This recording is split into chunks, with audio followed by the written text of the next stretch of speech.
Bismillahirrahmanirrahim. Assalamu alaikum wa rahmatullahi wa barakatuh. My name is Mohammad Saqib and we are studying biology first year. और आज हम पढ़ने जा रहे हैं फर्स्ट ईयर के चैप्टर नंबर 2। अगर आपने चैप्टर नंबर 1 नहीं देखा तो मेरे चैनल पे मौजूद है, आप जाके वहाँ देख सकते हैं। उसमें 3 टॉपिक है 1.1, 1.2 and 1.3 and today our lecture is 2.1 and what does 2.1 means. 2 मतलब चैप्टर नंबर 2 जो कि है बायोलॉजिकल मॉलिक्यूल्स, यहाँ पर मैंने लिखा हुआ है, and 1 is the lecture number 1 of chapter number 2। सही है। तो इसके अंदर हम क्या क्या कवर करेंगे, इसका नाम इंट्रोडक्शन कवर करेंगे, बायोलॉजिकल मॉलिक्यूल या बायोकेमिस्ट्री क्या होती है, प्रोटोप्लाज्म क्या होता है, किस काम क्या आता है, ये सब।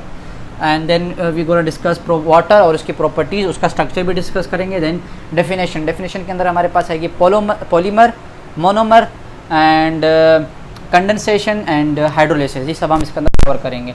फिर आपके पास अगर किसी टॉपिक पे आपने डायरेक्ट जाना है तो आप सर्च कर सकते हैं, जैसे 2.1 है, 2.1 में हम ये टॉपिक कवर करेंगे। 2.2 के अंदर हम कार्बन प्रोटीन, जिसमें कार्बन के बारे में पढ़ेंगे, देन हम प्रोटीन और अमीनो एसिड का स्ट्रक्चर वगैरह पढ़ेंगे। सही है। देन 2.3 में हम पूरा कार्बोहाइड्रेट, उसके टाइप्स, उसका फंक्शन। 2.4 में लिपिड्स, उसके टाइप्स, उसके फंक्शन। एंड 2.5 में हम nucleic acid and then we have conjugated molecule. Nucleic acid के अंदर पूरा डीएनए का स्ट्रक्चर आएगा जो इंशाल्लाह हम 2.5 के अंदर कवर करेंगे। सो टुडे इज 2.1, तो हम 2.1 पे जा रहे हैं जिसका हम इंट्रोडक्शन कवर करेंगे और water definition. Let me remove this and we will come again. तो पहला टॉपिक हमारे पास है इंट्रोडक्शन टू बायोकेमिस्ट्री। अब बायोकेमिस्ट्री का मतलब, बायो का मतलब लिविंग, जो मैं पहले ही बता चुका था। लाइफ, केमिस्ट्री का मतलब उसकी केमिस्ट्री, वो कैसे बने। सही है। तो बायोकेमिस्ट्री क्या है, biochemical basis of life. Life की बेसिस क्या चीज़ है, उस पर केमिकल्स क्या क्या चीज़ है, हमारे पास कौन कौन से इन्वॉल्व हैं। ये वाली डेफिनेशन मैंने आप लोगों को 1.1 के अंदर बताई थी। लेक्चर 1.1 पहले चैप्टर का पहले लेक्चर था जिसमें बायोलॉजिकल मॉलिक्यूल्स के मैंने डेफिनेशन बताई थी कि वो उन मॉलिक्यूल का स्ट्रक्चर और फंक्शन जो कि हमारे पास सेल बनाते हैं और सेल के ऑर्गेनल्स बनाते हैं। सही है। उनके बारे में स्टडी करने को हम कहते हैं बायोलॉजिकल मॉलिक्यूल या फिर बायोकेमिस्ट्री आप कह सकते हैं। सही है। अब इसके फ़ायदे, ये इंटरेस्टिंग ब्रांच है और इसके फ़ायदे भी बहुत सारे। कैसे? पहला, ये हमें इंफॉर्मेशन देता है कि भाई जितने भी लिविंग ऑर्गेनिज्म के अंदर जितने भी प्रोसेसेस हो रहे हैं वो कैसे हो रहे हैं। सही है। अगर हम एक सेल है हमारे पास, उस सेल के अंदर प्रोसेसिंग कैसे हो रही है वो हमें कौन बताएगा। अगर हम केमिकल्स के बारे में स्टडी करें, केमिकल्स के बारे में अगर हम जान सकें कि केमिकल वर्क कैसे करते हैं, तो ये हमें इन्फॉर्मेशन देगा कि भाई एक लिविंग ऑर्गेनिज्म के अंदर जो सेल है उसके अंदर केमिकल्स कैसे फंक्शन कर रहे हैं, तो हमें उसके बारे में इन्फॉर्मेशन देगा। सेकंड नंबर पर ये हमें उस बारे में भी इन्फॉर्मेशन देगा। सेकंड पॉइंट है ये रहा, अगर कोई एबनॉर्मल रिएक्शन हो रहा है, अगर कोई केमिकल इंक्रीज़ हो रहा है या कोई केमिकल डिक्रीज़ हो रहा है, तो उससे क्या होगा, एबनॉर्मल रिएक्शंस होंगे। एबनॉर्मल रिएक्शन अल्टीमेटली क्या करेंगे, हमारे पास डिजीज़ कॉज करेंगे। सही है। तो information about abnormal mechanism which lead to diseases, simple. अब जो थर्ड वाला पॉइंट है ये बहुत इंपॉर्टेंट है। थर्ड वाले पॉइंट में हमारे पास सबसे पहले देखें, जब एक एग और एक स्पर्म जब आपस में मिलते हैं, फर्टिलाइजेशन होती है, हमारे पास एक एम्ब्रियो या जाइगोट बनता है। सही है। वो फिर एक सेल है हमारे पास। अब एक सेल इतने डिफरेंट सेल में कैसे डिवाइड होता है, ये एक कॉम्प्लेक्स चीज़ है कि भाई एक सिंगल सेल है, आपके पास मस्कुलर सेल्स भी बना रहे, आपके पास एपिथेलियल टिश्यूज़ के सेल भी बना रहे, कनेक्टिव टिश्यूज़ के सेल भी बना रहे हैं, आपके पास नर्वस सेल्स अलग है, आपके पास जो आपके एंडोथेलियल लाइन है उसके सेल्स अलग है, हमारे पास ब्रेन के सेल्स अलग है, आपके पास लिवर में जो सेल्स काम कर रहे हैं वो अलग है। तो इतने सारे सेल्स की किस तरह बना रहे हैं वो पहला सवाल है, वो हमें कौन बताएगा, बायोकेमिस्ट्री के अंदर हम उसको जान सकते हैं। सेकेंड हमारे पास है कि अब जो इतने सारे सेल्स बन गए, चले एक सेल ने उसने 10-15 सेल बना लिए, तो उसके अंदर अब सिमिलर जो सेल्स है वो एक दूसरे को कैसे ढूंढेंगे, फिर उससे ऑर्गेन कैसे बनेगा। सही है। तो ये चीज़ हम टिश्यू कैसे बनेगा, फिर टिश्यू से ऑर्गेन, वही। तो ये भी हमें पास कौन बताएगा, बायोकेमिस्ट्री में हम ये चीज़ जान सकते हैं। thirdly हमारे पास है कि हम सेल्स की ग्रोथ को कैसे कंट्रोल कर सकते हैं, ये भी बता सकते हैं। कैंसर कैसे डेवलप होता है, ये भी हमारे पास बायोकेमिस्ट्री में हम ये सब जान सकते हैं। अब ये सब जानने के लिए हमारे पास सबसे पहले इंपॉर्टेंट क्या है कि हम केमिकल्स के बारे में पढ़ें। तो मैं ये ज़रा मूव कर दूँ।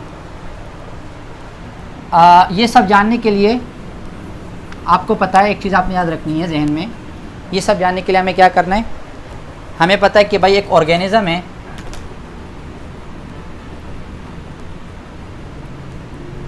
ऑर्गेनिज्म किससे बना है, हमें पता है किससे बना है, ऑर्गेन से बना है या ऑर्गेन सिस्टम से बना है। चले, फिर ऑर्गेन सिस्टम किससे बने, ऑर्गेन से बने। फिर डिफरेंट ऑर्गेन किससे बने हुए, डिफरेंट टिश्यूज़ से बने हुए, सिमिलर काइंड ऑफ टिश्यू। सही है। फिर टिश्यूज़ किससे बने हुए, सेल से बने हुए। फिर हमने बात की थी सेल्स किससे बने हुए, भाई मॉलिक्यूल से बने या ऑर्गेनल्स बोल लो। चलो फिलहाल ऑर्गेनल्स, और फिर ऑर्गेनल्स हमारे पास बने हैं मॉलिक्यूल से, और मॉलिक्यूल्स क्या है हमारे पास, केमिकली बाउंडेड एटम्स है हमारे पास। ये मैं आपको पहले ही पढ़ा चुका हूँ, सही है। तो अगर हम इन एटम्स या इन केमिकल्स के बारे में हम स्टडी करें तो यहीं से हमारे पास ये क्या है, हमारे पास बेसिक है। अगर हम इसी के बारे में जान सके तो ये सब हम आराम से इसके अंदर ग्रोथ कैसे हो रही है, इसके डिजीज़ कैसे कॉज हो रही है, ये सब हम जान सकते हैं, सही है। तो अब हम इसके बारे में स्टडी करेंगे और ये हमारे पास क्या है, बायोकेमिस्ट्री है। तो इसके बाद हम चलेंगे सेल के बारे में पढ़ेंगे, सेल में प्रोटोप्लाज्म क्या चीज़ है और ये सब पढ़ेंगे, सही है। So let me remove it. तो अब हम पढ़ने जा रहे हैं chemical composition of cell, cell किस तरह बना है। अब इसके अंदर मैं सेल के अंदर की ऑर्गेनल्स नहीं बताऊंगा, वो चैप्टर नंबर 4 उसका अलग चैप्टर है, उसके अंदर हम बताएंगे। इस वक्त सिर्फ बताना ये है कि सेल जो है ना उसके अंदर एक लिविंग मटेरियल होता है, उसको हम कहते हैं प्रोटोप्लाज्म। क्या बोलते हैं, प्रोटोप्लाज्म। प्रोटोप्लाज्म दो चीज़ों से बना होता है, एक होता है न्यूक्लियोप्लाज्म, एक होता है साइटोप्लाज्म। अगेन सेल के अंदर एक लिविंग मटेरियल होता है जिसको हम क्या कहते हैं, प्रोटोप्लाज्म। प्रोटोप्लाज्म दो चीज़ें होती है, प्रोटोप्लाज्म दो चीज़ों को मिला के प्रोटोप्लाज्म बोलते हैं। एक होते हैं न्यूक्लियोप्लाज्म जो न्यूक्लियस के अंदर जो लिक्विड मटेरियल होता है, और दूसरा होता है हमारे पास साइटोप्लाज्म जो सेल के अंदर होता है, सही है, न्यूक्लियस को हटाकर। अब वो हम पढ़ेंगे चैप्टर नंबर 4 के अंदर। इस वक्त हम प्रोटोप्लाज्म के अंदर क्या होता है, प्रोटोप्लाज्म के अंदर 70 से 90% हमारे पास क्या होता है, वाटर होता है, 70 से 90%, सही है। बाकी अगर हम वाटर को एवापोरेट कर दें तो उसके अंदर जो बाकी जो बचता है उसको हम कहते हैं ड्राई वेट ऑफ सेल। दोबारा, प्रोटोप्लाज्म है, प्रोटोप्लाज्म के अंदर 70 से 90% वाटर है, सही है। अगर हम वाटर को एवापोरेट कर दें तो बाकी जो बचता है उसको हम कहते हैं dry weight of the cell. और उसके अंदर क्या होते हैं, वो सारे मॉलिक्यूल्स होते हैं जिसके अंदर कार्बन होता है, सही है। और उसको हम कहते थे organic molecules. Like organic molecules क्यों बोलते थे, क्योंकि पहले ये तस्वर कहते थे कि सिर्फ इसको लिविंग ऑर्गेनिज्म बनाते हैं, लेकिन अब जब ऑर्गेनिक मॉलिक्यूल्स लेबोरेटरी के अंदर भी बनना शुरू हो गए हैं, तो अब उसको ऑर्गेनिक मॉलिक्यूल्स नहीं बोलते, अब उसको हम क्या बोलते हैं, बायोकेमिकल्स बोलते हैं, सही है। तो बायोकेमिकल्स वो कंपाउंड्स है जो कि लिविंग ऑर्गेनिज्म प्रोड्यूस करते हैं, सही है, जो कि हमने इससे पहले ही पढ़ा था। नाउ बायोकेमिकल्स हमारे पास 6 इंपॉर्टेंट केमिकल्स है जो कि 98% बायोकेमिकल्स बनाते हैं, जो कि dry weight of the cell बनाएंगे पूरा का पूरा, सही है। उसके अंदर कौन कौन से, उसके अंदर हमारे पास है carbon, then we have hydrogen, nitrogen, oxygen, sulphur and phosphorus. बहुत सारे काम आएंगे इंशाल्लाह, सबको पढ़ेंगे। इस वक्त आपने छोटा छोटा फंक्शन याद रखना है। जैसे कार्बन है, कार्बन हमारे पास क्या होता है, ऑर्गेनिक कंपोनेंट जो है उसका बेसिक कंपाउंड कार्बन है। कार्बन नहीं होगा तो ऑर्गेनिक कंपाउंड बन ही नहीं सकता। सो जो सबसे ऑर्गेनिक कंपाउंड का जो सबसे बेसिक एलिमेंट है वो क्या होगा, कार्बन होगा। 2.2 के अंदर इंशाल्लाह हम कार्बन को डिस्कस करेंगे सही से, सही है। उसके बाद हमें हाइड्रोजन, हाइड्रोजन क्या होता है, फोटोसिंथेसिस जो होता है जो कि प्लांट के अंदर होता है, उसके अंदर एज अ रिड्यूसिंग एजेंट काम कर रहा होता है, रिड्यूस कर रहा होता है, सही, दूसरे को, और खुद क्या होता है, ऑक्सीडाइज होते हैं। अब हमारे पास क्या, नाइट्रोजन, नाइट्रोजन हमारे पास अमाइनो एसिड बनाने में काम आएंगे। अमाइनो एसिड किसके बनाने में फिर काम आएगा, प्रोटीन्स, सही है। न्यूक्लिक एसिड बनाएगा हमारे पास, सही है, जो डीएनए आरएनए वगैरह। हार्मोन्स है हमारे पास, कोएंजाइम्स है, इस सब को बनाने में हेल्प करेगा कौन, nitrogen. Then we have oxygen, oxygen सबको पता है एरोबिक रिस्पायरेशन में काम आता है हमारे। देन वी हैव सल्फर जो कि प्रोटीन, कोएंजाइम, इन सब के कंपोनेंट, एज अ कंपोनेंट उसके अंदर वर्क कर रहा होता है। Then we have phosphorus, phosphorus आप लोगों ने पहले ही पढ़ा होगा, एटीपी है हमारे पास, एडेनोसिन ट्राइफॉस्फेट। इसी तरह एनएडी है, एनएडीपी है, इस सब के अंदर फॉस्फोरस होता है। फॉस्फोलिपिड है, इसके अंदर भी लिपिड के साथ जब ये फॉस्फोरस लिंक होता है तो फॉस्फोलिपिड बनाता है, सही है। तो ये सब है हमारे पास कंपोजिशन ऑफ सेल, ये सब सेल के अंदर मौजूद होते हैं। अब हम पढ़ने जाएंगे वाटर के बारे में, सही है। इस चैप्टर इंट्रोडक्शन यहाँ पर कंप्लीट होता है। 2.1 के अंदर अब हम वाटर पढ़ेंगे, and then we have certain definitions which we are gonna cover, and हमारे पास 2.1 यहाँ पर ख़त्म हो जाएगा। So let's go to the now moving towards water. हम वाटर पढ़ने जा रहे हैं। मैंने आपको पहले कहा था जो प्रोटोप्लाज्म होता है उसके अंदर 70 से 90% वाटर होता है, वेरी करता है हर सेल के हिसाब से। केमिकल फार्मूला वाटर का H2O होता है, जिसका मतलब है कि 2 हाइड्रोजन के मॉलिक्यूल एक ऑक्सीजन के एटम से या मॉलिक्यूल से लिंक्ड होता है, बॉन्ड बनाता है। पोलर मॉलिक्यूल होते हैं, पोलर मतलब इसके पोल्स हैं, और 2 पोल्स इस वजह से नेगेटिव पोल भी है, पॉजिटिव पोल भी, इसे डाइपोल बोलते हैं हमारे पास। ये है हमारे पास स्ट्रक्चर, 2 H है और एक ऑक्सीजन के साथ, इसको भी भूल जाएं, जो एरो की बात है, जो डॉट डॉट की बात है, इसको भूल जाए। ये हमारे पास स्ट्रक्चर है पूरा। यहाँ पर मैं एक अंडरलाइन करता हूँ, ये हमारे पास वाटर के एक मॉलिक्यूल का स्ट्रक्चर है। यहाँ देखिए, एक ऑक्सीजन है और 2 हाइड्रोजन है। अब ऑक्सीजन के ऊपर यहाँ पर आप देख रहे हैं ये है पार्शियल नेगेटिव चार्ज, और हाइड्रोजन के ऊपर, दोनों के ऊपर पार्शियल पॉजिटिव चार्ज हैं। तो ये जो पार्शियल नेगेटिव है और ये पार्शियल पॉजिटिव है, नेगेटिव और पॉजिटिव क्यों है, इसकी वजह ये है कि ये इसकी ऑक्सीजन की इलेक्ट्रोनेगेटिविटी ज़्यादा है। तो इस वजह से वो नेगेटिव चार्ज ले लेता है और वो हाइड्रोजन को पॉजिटिव चार्ज दे देता है। सही, ये नेगेटिव चार्ज हो गया तो दूसरी एलिमेंट पॉजिटिव, इसकी यूँ समझ लें इसकी इलेक्ट्रोपॉजिटिविटी ज़्यादा है, ये पॉजिटिव चार्ज, इसकी इलेक्ट्रोनेगेटिविटी ज़्यादा है, इस वजह से वो नेगेटिव चार्ज। वाटर हमारे पास बहुत सारी जो प्रोसेसेस एक्टिविटीज़ होती है सेल के अंदर वो वाटर की वजह से होती है। और हाइड्रोजन की वाटर की एक इम्पोर्टेंट हमारे पास प्रॉपर्टी है जो कि हाइड्रोजन बॉन्ड की वजह से होती है। अब हाइड्रोजन बॉन्ड क्या है, देखें ये वाटर का एक मॉलिक्यूल, ये दूसरा, ये तीसरा, ये चौथा। अब जो वाटर के मॉलिक्यूल आपस में जो बॉन्डिंग करते हैं वो हाइड्रोजन बॉन्ड की वजह से करते हैं। हाइड्रोजन बॉन्ड क्या होता है, देखें ये हाइड्रोजन है जिसकी मैंने कहा था इलेक्ट्रोनेगेटिव निगेटिविटी इसकी क्या होगी, कम होगी। ये ऑक्सीजन है हमारे पास दूसरे मॉलिक्यूल का, इन दोनों के दरमियान जो बॉन्ड होगा उसको हम कहेंगे हाइड्रोजन बॉन्ड। हाइड्रोजन बॉन्ड कब बनता है, हाइड्रोजन बॉन्ड तब बनता है जब हमारे पास हाइड्रोजन का मॉलिक्यूल या एटम किसी ऐसे एलिमेंट के साथ जाके बॉन्ड बनाए जिसकी इलेक्ट्रोनेगेटिविटी हाइड्रोजन से ज़्यादा हो। सही, हाइड्रोजन की जब इलेक्ट्रोनेगेटिविटी किसी एलिमेंट से ज़्यादा हो और उस एलिमेंट की इलेक्ट्रोनेगेटिविटी हाइड्रोजन से हाइड्रोजन की इलेक्ट्रोनेगेटिविटी जब कम हो हमारे पास बनिस्बतन दूसरी एलिमेंट की जिसके साथ वो बॉन्ड बना रहा है, तो उस बॉन्डिंग को हम क्या बोलेंगे, हाइड्रोजन बॉन्डिंग बोलेंगे, हम हाइड्रोजन बॉन्ड बोलेंगे। अब इसके बाद हम चलते हैं इसकी प्रॉपर्टीज़ पर, वाटर की प्रॉपर्टीज़ की तरफ। सही है, now moving towards properties of water, हम वाटर की प्रॉपर्टीज़ पढ़ने जा रहे हैं।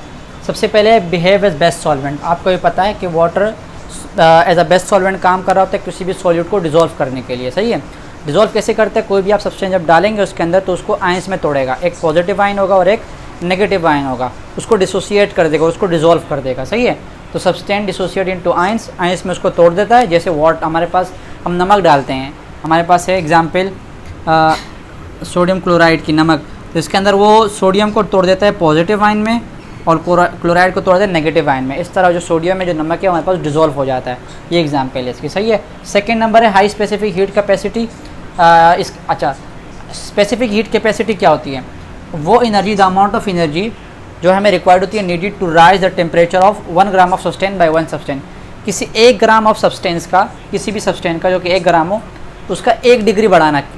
सही है, उसका हम कहते हैं स्पेसिफिक हीट कैपेसिटी। अब वाटर की जो स्पेसिफिक हीट कैपेसिटी है वो बहुत ज़्यादा है और वो सेल के लिए बहुत इंपॉर्टेंट है। इसका मतलब है कि उसको बहुत ही ज़्यादा स्पेसिफिक मतलब एनर्जी चाहिए ताकि उसका क्या हो सके, टेम्परेचर इंक्रीज़ हो सके। अब मैं आपको पहले कहा था कि वाटर का जो प्रोटोप्लाज्म है वो सेल का जो प्रोटोप्लाज्म है वो 70 से 90% किस पर डिपेंड करता है, वाटर के ऊपर। सही है, तो उस वाटर का टेम्परेचर जब चेंज होगा तब जाके सेल के ऊपर अफेक्ट होगा। तो इसका मतलब क्या होगा कि वाटर की स्पेसिफिक हीट कैपेसिटी ज़्यादा है, इसको बहुत ही ज़्यादा टेम्परेचर चाहिए तब जाके इसका टेम्परेचर चेंज होगा।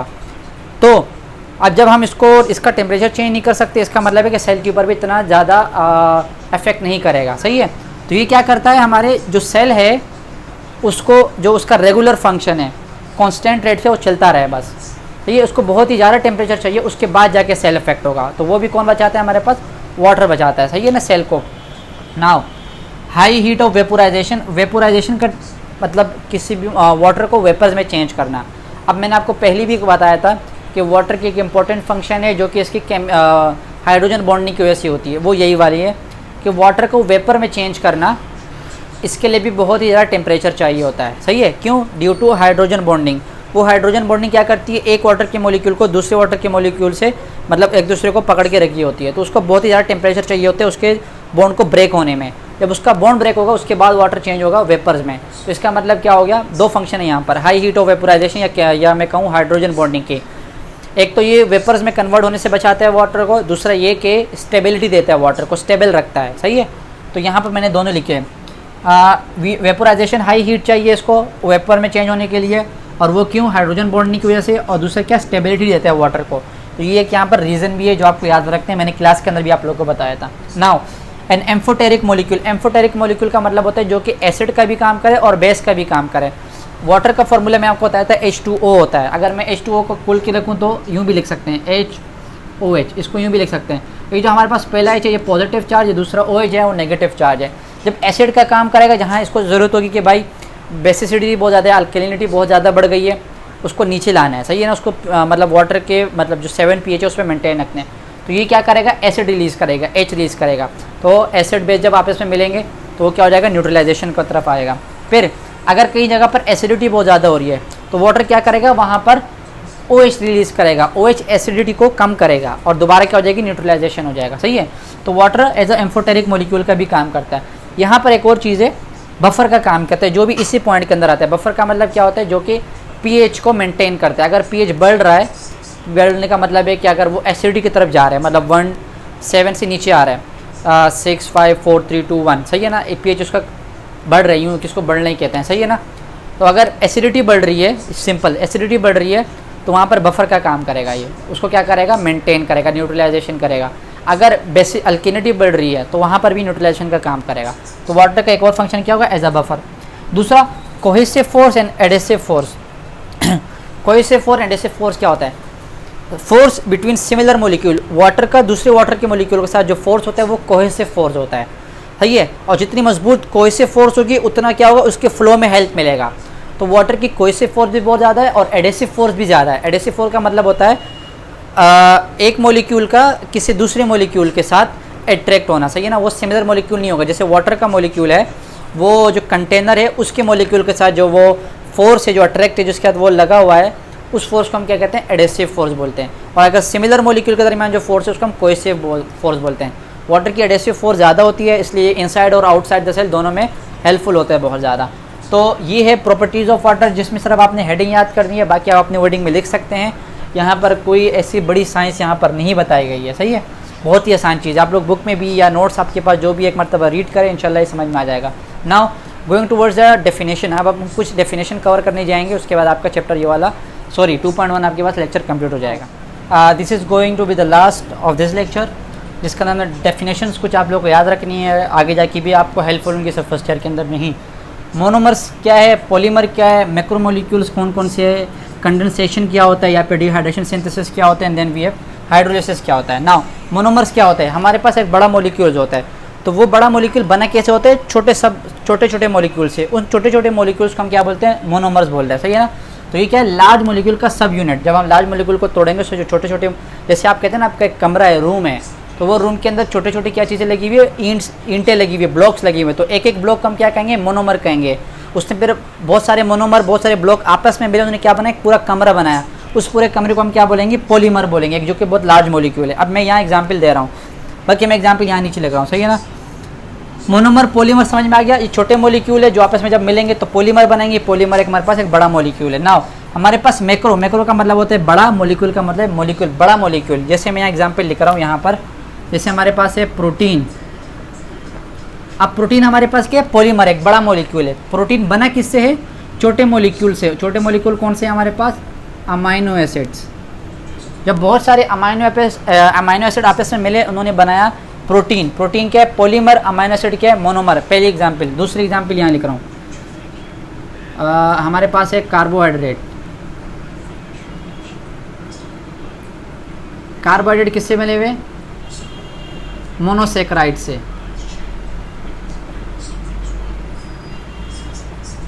मोनोसेक्राइड क्या है हमारे पास, छोटे छोटे मॉलिक्यूल है। जैसे हमारे पास ट्रायोसिस है, टेट्रोसिस है, जो कि मैं उसके अंदर पढ़ाऊंगा। जब ये मॉलिक्यूल्स मोनोसेक्राइड्स आपस में मिलते हैं तो हमारे पास एक बड़ा मॉलिक्यूल बनाते हैं, जो कि हमारे पास कार्बोहाइड्रेट है। So what is carbohydrate, carbohydrate is a polymer, and what are the monosaccharides, monosaccharides are the monomer of carbohydrate, सही है। नाउ लिपिड्स हैं हमारे पास। लिपिड किससे बने होते हैं, फैटी एसिड्स एंड ग्लाइसरॉल से, सही है। जब फैटी एसिड और ग्लाइसरॉल मिलेंगे तो लिपिड बनाएंगे।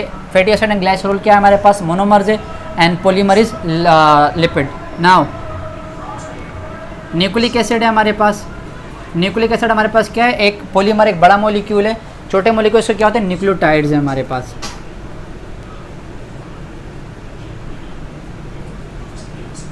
जब न्यूक्लियोटाइड्स आपस में मिलेंगे तो क्या बनाएगा हमारे पास, न्यूक्लिक एसिड बनाएंगे। यहाँ पर कुछ एग्जांपल्स हो गए। नाउ अब बनते कैसे, ये छोटे मॉलिक्यूल आपस में कैसे मिलते हैं, बड़ा मॉलिक्यूल कैसे बनाते हैं, इसको हम कहते हैं कंडेंसेशन या फिर डिहाइड्रेशन सिंथेसिस, सही है। जब छोटे मॉलिक्यूल, जैसे मैं यहाँ पर लिख रहा हूँ, हमारे पास एक अमाइनो एसिड है, एक मतलब अमाइनो एसिड, सही है। यहाँ पर हमारे पास है H, यहाँ लगा हुआ है OH। ये एक अमाइनो एसिड का फॉर्मूला इस तरह है, सही है। एक अमाइनो एसिड है हमारे पास, यहाँ पर हमारे पास दूसरा अमाइनो एसिड, या आप इसको यूँ भी बोल सकते हैं मोनोमर है। बुक के अंदर मोनोमर लिखा हुआ है तो I am going to write monomer. सही है, ये मोनोमर है, मोनोमर है। सही है। अब जब दो मोनोमर है, एक ये वाला मोनोमर है, एक ये है और एक ये वाला है। सही है। जब ये दोनों मोनोमर आपस में मिलेंगे तो एक बड़ा मॉलिक्यूल बनाएगा जिसको हम क्या कहते हैं, पॉलीमर बोलते हैं। सही है। तो कैसे मिलेगा, इसका OH यहाँ से निकलेगा और यहाँ से इसका H निकलेगा। ये दोनों जब आपस में यहाँ से निकलेंगे तो ये क्या बनेंगे हमारे पास, H2O, यानी वाटर निकालेंगे, वाटर बने। बाकी जो बचा उसको हम यहाँ लिखेंगे, ये H मोनोमर, ये बॉन्ड यहाँ पर मोनोमर और इस तरफ OH। ये एक हमारे पास पॉलीमर बना। क्या बना ये हमारे पास, पॉलीमर बना, एक बड़ा मॉलिक्यूल बना। बहुत सारे होते हैं। सही है ना, एक दो नहीं होते, मतलब सैकड़ों, 10, 15, 20 जब मिलते हैं तब जाके एक पॉलीमर बनता है। ये एग्जाम्पल है। और इसमें क्या निकला, वाटर निकला। इसी से देखो, जब वाटर निकलते हैं उसको हम क्या बोलते हैं, उस सिंथेसिस क्या बोलते हैं, डिहाइड्रेशन। जब आपने सुना भी होगा, जब बॉडी से वाटर बहुत ज़्यादा मतलब निकलती है तो उसको हम कहते हैं डिहाइड्रेशन हो गया यार इसको। सही है ना। तो फिर ड्रिप वगैरह जो लगते हैं, तो डिहाइड्रेशन सिंथेसिस का मतलब क्या है, वो सिंथेसिस जिसके अंदर वाटर वहाँ से निकले उस सिंथेसिस के अंदर से। सही है। तो यहाँ पर दो मोनोमर जब आपस में मिले, इन्होंने वाटर निकाला प्रोसेस के अंदर से, ये वाटर निकलने वाले उसको हम कहते हैं डिहाइड्रेशन सिंथेसिस, और इस प्रोसेस को हम क्या बोलते हैं, कंडेंसेशन बोलते हैं। Now coming to hydrolysis. Hydro का मतलब वाटर, लाइसिस का मतलब ब्रेक डाउन। इसी प्रोसेस का उलट है। जब हमारे पास एक पॉलीमर होते हैं, यही पॉलीमर जो मैंने यहाँ बनाया, यहाँ बना रहा हूँ H मोनोमर OH, ये हमारे पास एक पॉलीमर है। सही है। जब हम इसके अंदर क्या देंगे, H2O, जब हम इंसर्ट करेंगे, क्या करेंगे, H2O, वो H2O टूटेगा, एक OH में टूटेगा और एक H में टूटेगा। इसी तरह के दो हमारे पास मोनोमर बनाएंगे, मोनोमर OH और H मोनोमर OH। सही है। ये वाटर था, वो H2O में टूटा, मतलब एक H आयन और एक OH आयन में। जो OH आयन था वो यहाँ के लगा, जो H आयन था वो यहाँ के लगा, और इसने क्या कर दिया, इस पॉलीमर को दो छोटे छोटे मोनोमर में तोड़ दिए। इसको हम कहते हैं हाइड्रोलिसिस। नाउ मैं रिपीट कर देता हूँ, मोनोमर जो स्मॉल सब यूनिट है, पॉलीमर जब सब यूनिट आपस में मिलते हैं, प्रोसेस का नाम क्या है, कंडेंसेशन या फिर डिहाइड्रेशन सिंथेसिस। इसके जरिए जब आपस में मिलते हैं तो एक पॉलीमर बनाते हैं। पॉलीमर वापस मोनोमर में कैसे ब्रेक डाउन होता है, हाइड्रोलिसिस से। जब हम वाटर इंसर्ट करेंगे, वाटर की ब्रेक डाउन होगी और उस पॉलीमर को मोनोमर्स में कन्वर्ट करेंगे।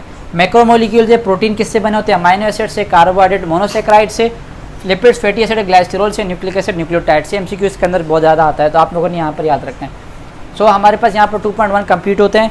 मिलते हैं आपसे 2.2 के अंदर, और ये आप लोग याद कीजिएगा। इंशाल्लाह कोई क्वेश्चन हो तो फिर मुझसे पूछ लीजिएगा। अल्लाह हाफिज़।